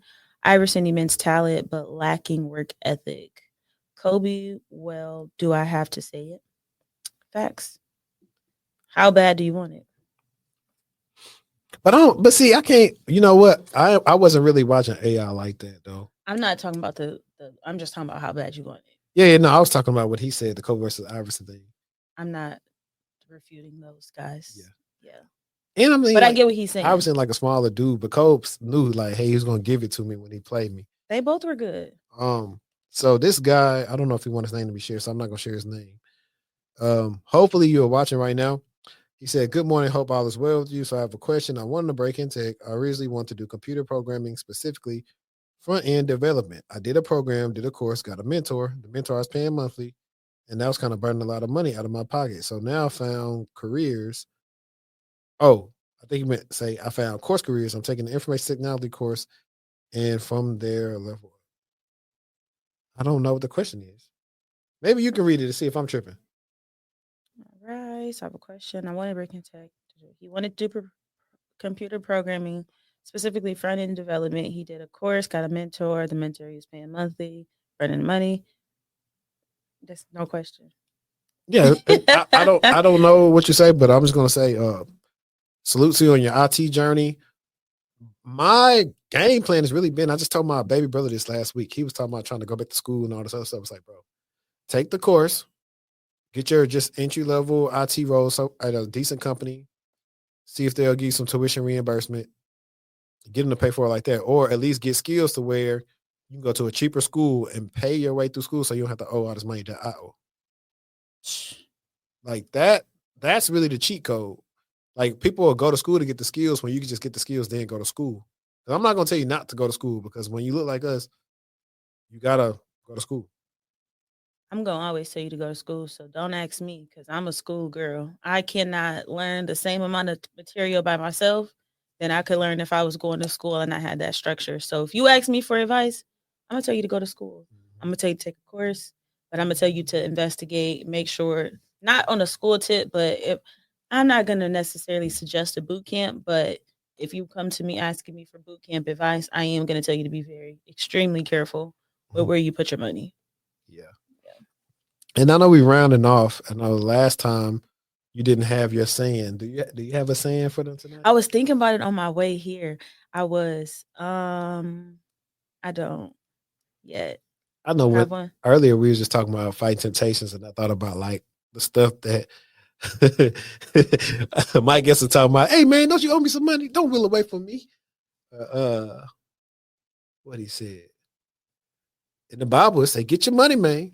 Somewhere, whatever he said. I like the fighting temptations. He said, somebody should have told me. What he said, no guns. What he said, no drinking. Somebody should have told. I forgot what to do in the Oregon scene. I think he said no drinking. No drinking. I think because I think he had a You know, the I little. thought he said no guns or something. Hopefully somebody in the chat remember. I can't remember like off the top of my head. It was that one. The dude didn't want to. He got the T-Bone. It's the Latin dude with the braids that was a prisoner, and they all got baptized because the rule book said they had to be baptized at singing the choir. They got baptized, and T-Bone's like, it burns. He said, oh, brother, that's all right. That's just some of the waste from the refinery right there. Okay, I thought of mine. Which one? Okay, mine is from Lion King. The song "Oh, I Just Can't Wait to Be King." I knew you was going to go there. I feel like a lot of people want to be king of what they're doing, you know, but what are you doing to give you those characteristics? You can't say that you want to be the king of this. I'm not saying you necessarily saying king, but you can't say that you want this. You want to work in tech, you want to work in cyber if you're not behaving like you want to work in cyber, if you're not taking the steps that are necessary, making the connections, if you're not staying up to date with the trends that are going on in the industry. Like, you can't walk around singing that song, I can't wait to be king, or I can't wait till I get my role. You're not going to get the role if you're not putting in the time, if you're not behaving like who it is you want to be more like. So yeah, that's mine. Everybody do this. Yes. That's my movie right there. One thing about me, y'all, I'm never gonna grow up. Like I'm gonna watch cartoons forever. I live vicariously through my children, so I will put it on something saying it's for them, but it's really for me. So, like I said, what's your favorite cartoon movie? Favorite cartoon movie? I don't know. I really like Home. I like Home a lot. I don't know why. It's just so comforting. I can never get enough of it. If I was gonna go with something, it might be out of Mulan, I hate Mulan. Toy Story. Toy Story for the win. Hercules. Which Toy Story? Probably the first one. I'm gonna vote too. Hercules, maybe Pocahontas. It's really because the music though. Like the music really. Emperor's New Groove. If we're talking Disney, baby, that's at the top of my list. Eartha Kitt 8, that roll down. It's I guess you got a point, but nah, ain't nothing. But I mean, who be told nothing touching Lion King? Which one? First one. Immediately. The first one. I mean, nobody remembers the second one, Simba's Pride or whatever it's called. Nobody remembers that. Yeah, but no, I would like Tarzan and stuff. Like the soundtracks is crazy. Like Tarzan is so good. The soundtrack is fire. Phil Collins put his foot in there. That's how I feel about the muses that's singing on Hercules. I didn't really watch Hercules. Really? Like that. No. You never. I didn't watch Pocahontas like that. I didn't watch Hercules like that. I didn't watch Mulan like that. You never listened to Meg sing what you call it? The song that she sings with the muses. I won't say I'm in love. Nope. Man, listen, them songs you could drive around and be listening to, like, hey, this jam. Because, like, you know, back then the requirement was like, hey, these people got to sing. Like, they had singers on them shows and they were singing. What is the one with the dogs and the pasta? The dogs with the dogs and the possum. Yeah. And the dogs were like eating spaghetti. Oh, Lady and the Tramp? Love that movie. You know what? So we're going to include Pixar? Cars. Hate Cars. Ciao. This me. Hate it. But look, see, all right, I'm finna end y'all on this. But like I said, when you get older, that's when you see all these adult things you shouldn't be paying attention to. In your windows. Is that how you say it? When Lightning McQueen almost wins the first race, the two girls are saying lightning and they flash their lights. So as a kid, I know they was like really going to like women actually like flashing a person in real life. Distracting them. Yeah. They wouldn't distract. He was that guy. What about Monsters Inc.? All I know is Mike Wazowski. That's not one of my favorites, to be honest. It's not one of my favorites, but I didn't care about it that much. Yeah. I didn't care about that much. So I don't know. Y'all let us know y'all favorite movies in the comments. We're gonna let y'all get back to he's talking about, hey, what you know about Fern Gully? I know about Fern Gully. We used to watch all the movies. So like Fern Gully, and then like, for example, Disney had Aladdin, and then it was the I didn't watch that either. So it's Aladdin, and then it's another movie that's really the same movie, but it's different. It's called The Thief and the Cobbler or something like that. I have to double check with my cousin. What about The Hunchback of Notre Dame? I used to eat that movie up. Eat it up. They did him so wrong. It was cool. like I said, but y'all already know, like, my favorite movie is School of Rock. Well, one of my favorite movies. And also for my Three Ninjas fans, they got Three Ninjas, Knuckle Up, Kickback, and Mega Mountain. I guess it's a licensing issue out of first. Three Ninjas is not on Tubi, but they got 3 of them on Tubi. So check them out on Tubi. Check out McGraw Ave. Check out Lioness. Check out Emperors at Ocean Park. Check out Cross. That's a lot of good shows you can watch. Cross was fire. Cross was fire. You had me a MF. Yeah, Cross was good. Oh man. But I'll tell you what happened since he said Rush Hour 2 and 3. But until next time, Gonski. We'll see y'all later, man. I appreciate everybody that tuned in to the show. Y'all want to support the show even more, y'all know what to do. Y'all can join the Patreon. This is a work in progress. It's going to keep on getting better and better, and eventually we're going to be bringing this to a stage near you. So until next time, let's stay textual, and we out. Peace. In the stream. Oh, you can do a little outro video.